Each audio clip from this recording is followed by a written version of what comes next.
Hi guys, I'm Shmi, hello and welcome back to the channel where you join me on a beautiful afternoon here in southern Spain following the Concurso de Elegancia with Magna Supercars. Now I hope you like hypercars and in particular Bugattis because this is a lineup and a half. But after an incredible couple of days, what's about to happen is going to be the cherry on the cake, a first drive in the Bugatti Chiron Super Sport 300 plus. The lineup of cars here is spectacular to say the least. We're at a lunch stop checkpoint during a drive out hosted by the owner of the 300 plus and also the Lamborghini Aventador J that I've just been driving down to Puerto Banús. But here we have, well, a pair of Bugattis, GT3 P1, GT Black Series Project 1 Edition Speedtail, another Chiron, that's the car that I've just been piloting, the LaFerrari, two further Bugattis, Veyron and Chiron, Huracan Performante Spider, the Mark Philippe Gambala Marcienne, Bentley Continental Convertible, SF90 Spider,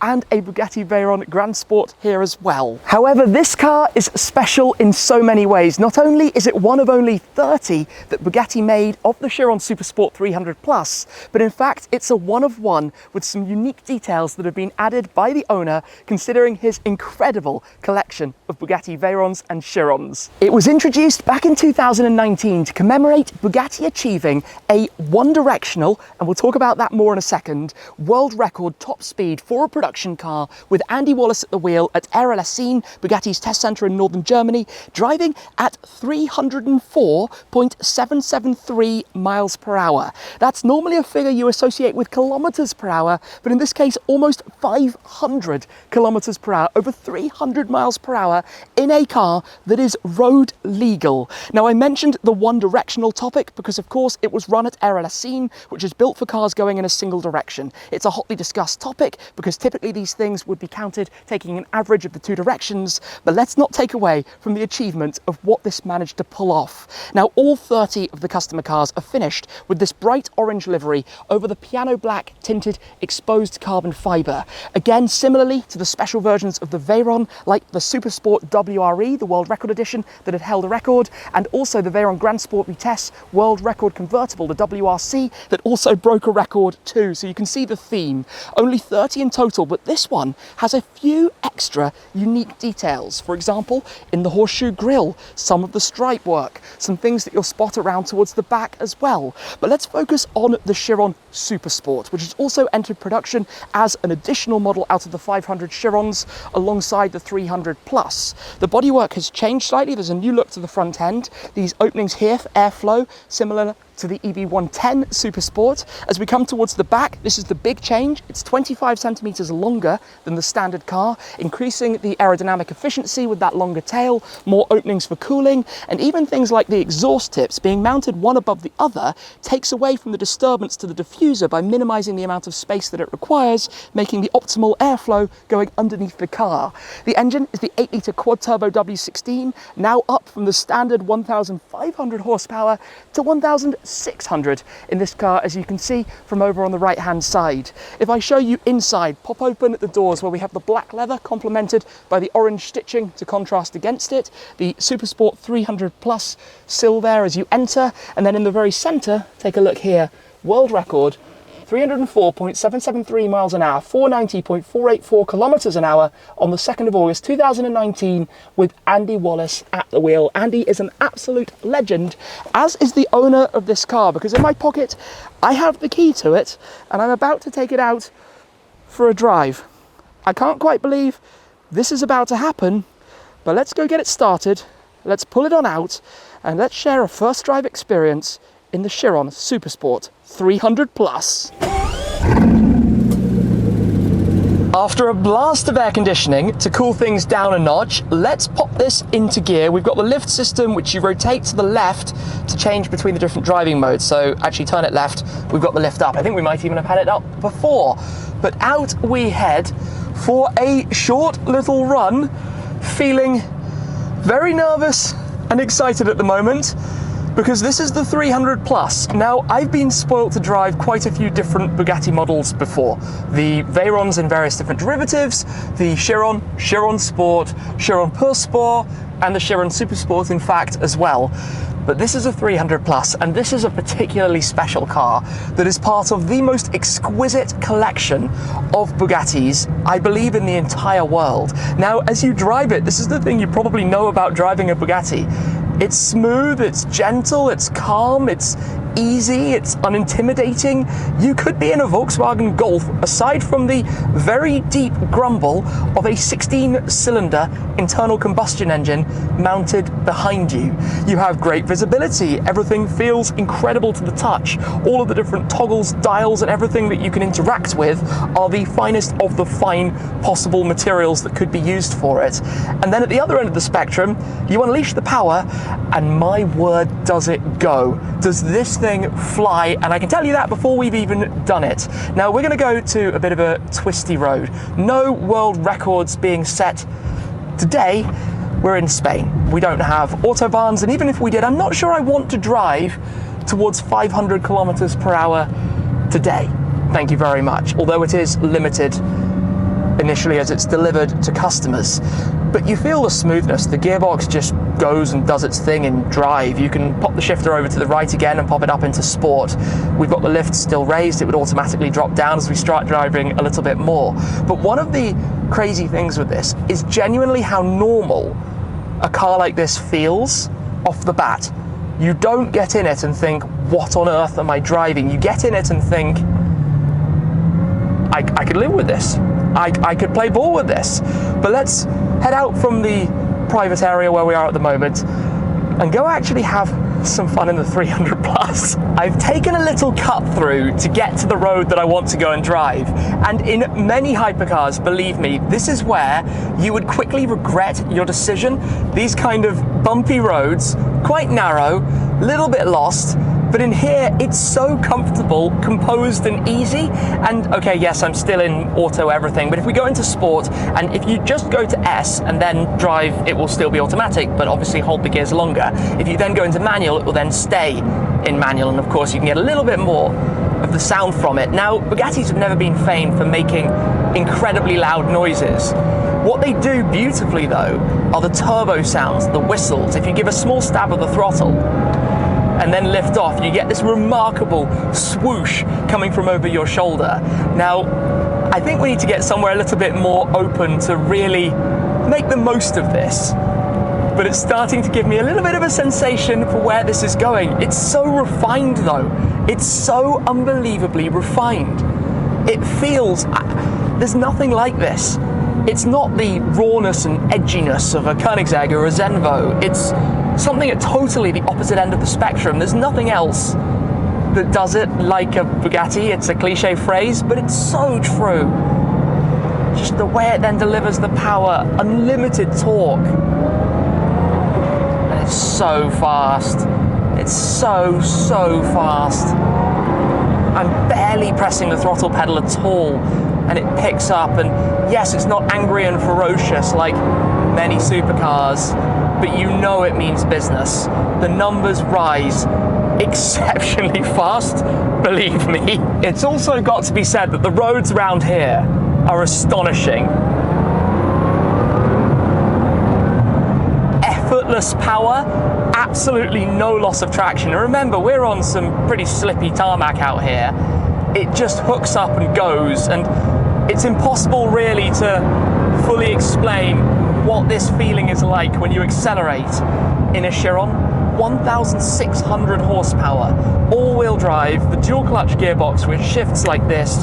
It's just a whole takeoff experience. It's like being in I can only imagine a fighter jet taking off on the runway. It just propels. And this very car you probably recognize from being at Supercar Owners Circle, where the owner did drive it on the runway and went to 300 and something big kilometers per hour. It's absolutely mind-boggling. In fact, I just want to lower the driver's window ever so slightly to hear a small bit more of this sound. That's cool, isn't it? When you lift off and you get the wastegate sound. I'm in absolute dreamland right now, and considering the weight of the car, it disguises it so well when you turn it in. I'm not going to sit here and pretend it feels light like a Senna or something like that, because it certainly doesn't.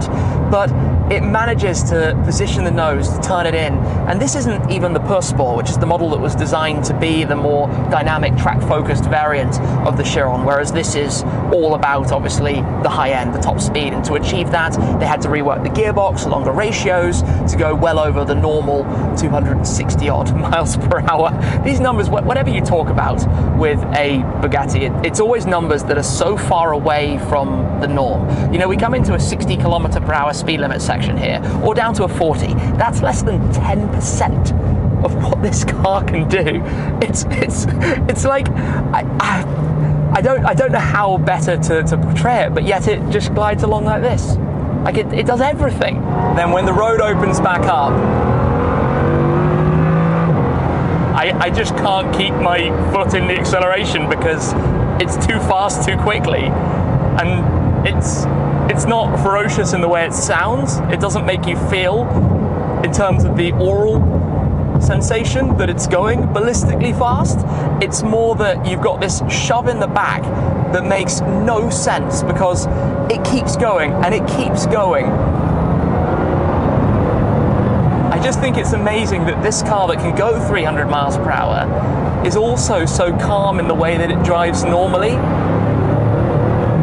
Now, when they did the record run, they actually took out the passenger seat, had a fixed seat here, of course, some telemetry data and equipment, and actually at the end of the day, I believe that didn't add any weight to it versus the regular seat. I had a great look around the car with Andy Wallace back at the time, the very car that did the record run, in fact, and talked and learned more about it. I'm just in absolute bliss right now. I mean, a first drive in a 300 plus, I don't really know what else to say. I'm so focused on trying to take it all in, this quick run. I'm skipping lunch to come and drive this because when do you get this kind of opportunity? And the owner of this car is awesome. He's absolutely fantastic. Hospitality over the last few days has been amazing, and this is an event as well, the Concurso de Elegancia, that I'm certainly going to be returning back to as well down the line. But my word, driving the Chiron 300 plus. I should mention as well that everything so far has actually been in the EB mode. Of course, after Ettore Bugatti, the EB mode is the default selection. You can put it into Autobahn mode for your motorway or highway driving, or into your track mode. That will lower the suspension, handling mode as it's actually called, pop the wing even further up into the air, and definitely not be suitable for a road like this. But every little spurt of acceleration, the amount of power that you feel under your right foot, the knowledge that if you do accelerate, it just takes off, is what makes it the experience that you only get in a Bugatti. The ride quality, as I've said, is surprisingly impressive. Over really chopped up roads like this, I know what my Zenvo would be feeling like right now, and I know what Koenigsegg's would be like, and I know even what Pagani's would be like, but this is really compliant. I mean, this is particularly bad and particularly choppy, and this is with it in sport. Go one more to the right and it puts it back into sport auto, one more to the right and we're back into regular drive, just to take a slightly higher gear. And there's so much torque that you don't need to drop down through all the gears. It's not like driving a super revvy NA engine where, like a Porsche, you know, a GT3, you want to be high in the revs, you want to let it scream. In here, you don't need that. You have the calm before the storm that is the lower, even here, we're not even touching the ground, and those are big bumps. The effortless torque from so low in the rev band that means it just goes. I mean, I'm in 6th gear. In fact, let's go back into manual. In 4th gear after we've gone around this corner. This is the thing that has boggled my mind each time I've been out with Andy or with Pierre-Henri Raffanel. 4th gear. Trust me, that's enough. Yes, when you get that far through the rev range and the turbos start coming in, there's a lot, but there's plenty of power. They got a little bit bumpy there. But it also has impressive ground clearance. This thing, there's nothing like it. There's nothing like a Bugatti experience. Nothing at all. Can you imagine what it would be like driving this on the runway? Foot down, knowing it's literally one of the fastest cars out there, if not the fastest, depending on your metrics, depending how you want to look at it, depending on whether you want the two-way average or whether what equipment's used. Let's leave it at that. For this kind of driving though, it just feels quality. It just feels absolute pinnacle of engineering. And that's what these cars always have been. That's what they've always been about. Now I'm just in automatic, getting back on the throttle, drops the gears, gives me some power, and then all hell breaks loose. I'm not going to repeat what numbers those are. It's not even dramatic. It doesn't scream. It just does its business. It just goes. I feel like I've come alive. It's been so hot today, jumping in and out of different cars as well. Hot for me at this time of year. I'm British after all, and we love to complain about the weather. Whether it's raining, we complain. Whether it's too hot, we complain. But today, I shouldn't complain. Driving the Chiron Super Sport 300 plus. Returning back to the car park of dreams. Quite literally here, more people have come to check out the cars that are around for good reason. You don't see a display like this very often. It's absolutely breathtaking. Now, I'm going to park the car up somewhere. I'm going to spin it around actually, it'll look better the other way. And just show you a little bit more as well around the interior of this, because there are so many things to it to have a run through that you wouldn't know, because how often do you get to spend time around a car like this? I've got the reversing camera on the right display, which obviously helps me position it back into neutral, double press to the right to go back into drive. I'm gonna spin around, back into reverse. I've got a car waiting for me, but I am taking it very gently because I do not want to get it wrong in a car like this. So, round we go. I'll pull up on the left-hand side for the moment.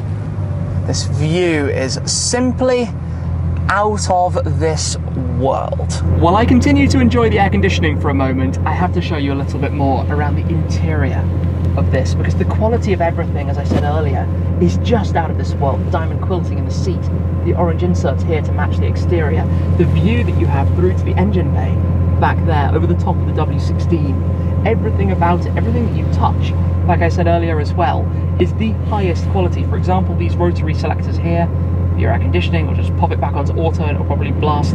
Yep, there we go, air conditioning in overdrive. You can also press on the toggle at the bottom and cycle it over to turbo pressures and temperatures and other displays. 52 litres of fuel left in there as well. On the steering wheel, your media controls, your rotary toggle as I mentioned, the start button launch control in the center. This is to go through the right hand screen display. So in here you have settings, you have your car info, your phone info, navigation, etc. That can all be controlled through here with different screens depending on the information that you'd like to have from it. So you can see there all of the different bits of information and everything that it wishes to share with us, which is always very fun. Even the window switches, look at the shape and layout of these. Now I press the button and the W16 is off. Pull the door handle, because down here in the driver's side is where you have the additional key that unlocks your top speed. This goes in there, an additional key slot down there, and then it raises the speed limiter, which is obviously something that should only be done in a safe environment where it can be enjoyed properly. Door pockets as well, some storage space. What about everything? It's a very, very nice Volkswagen Golf, isn't it? Really, really dialed up to the max. The C that runs around here between the two occupants of the car that matches with the C that you have around the door as well, and your light controls up top as well. Everything. Well, they took the Veyron really and turned it up a few notches, made it into something even more spectacular. And my word, did they succeed.